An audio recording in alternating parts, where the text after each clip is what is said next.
L'épisode 4 de la Casa de Papel débute avec une vue plongeante sur la Fabrique nationale de la monnaie et du timbre.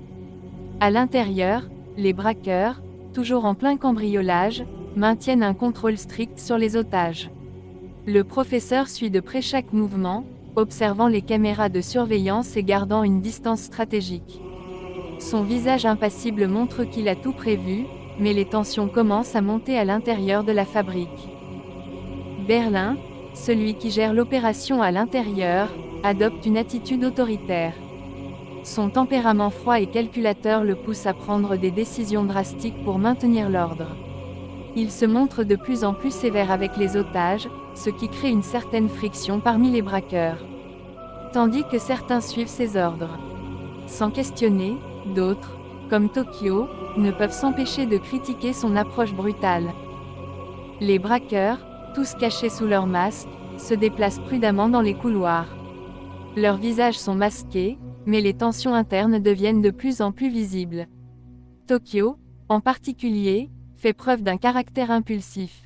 Elle se souvient de son passé à travers des flashbacks.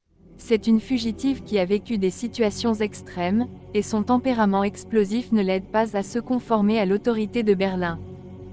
L'histoire plonge dans son passé, montrant comment elle a été rattrapée par la police après un coup raté, et comment elle a rencontré le professeur. Ces flashbacks nous aident à comprendre sa nature rebelle et sa difficulté à se soumettre aux règles. Mais même si Tokyo critique Berlin, elle a du mal à trouver sa place parmi les autres braqueurs. La tension entre eux devient palpable. Leurs missions sont claires, mais les relations humaines, elles, se compliquent. Pendant ce temps, le professeur, en dehors de la fabrique, orchestre tout avec une précision chirurgicale. Il garde son calme en supervisant les échanges entre les forces de l'ordre et les braqueurs. Raquel Murillo, la commandante de police, mène les négociations avec l'équipe de braqueurs à l'intérieur de la fabrique. Elle semble déjà comprendre que quelque chose ne tourne pas rond. Ses doutes grandissent. Elle commence à douter de la stratégie du gouvernement, mais le professeur, en maître de la manipulation, continue de tirer les ficelles à distance, sans jamais montrer son visage. À l'intérieur, les tensions avec les otages deviennent de plus en plus palpables. L'un des moments forts de l'épisode survient lorsque Berlin impose une discipline stricte. Il veut maintenir l'ordre coûte que coûte et choisit d'intimider certains otages pour garantir leur soumission. Monica Gastambide, l'une des otages, est particulièrement stressée, et son lien avec Denver, l'un des braqueurs, devient plus fort. Denver, bien qu'armé et faisant partie de l'opération, semble se rapprocher de Monica, hésitant entre son rôle de braqueur et ses émotions naissantes. De son côté, Raquel, en dehors, joue un double jeu. Elle est clairement troublée par la situation, mais elle doit également faire face aux pressions politiques et aux attentes de ses supérieurs. Elle tente de négocier avec les braqueurs, tout en essayant de garder un contrôle sur la situation.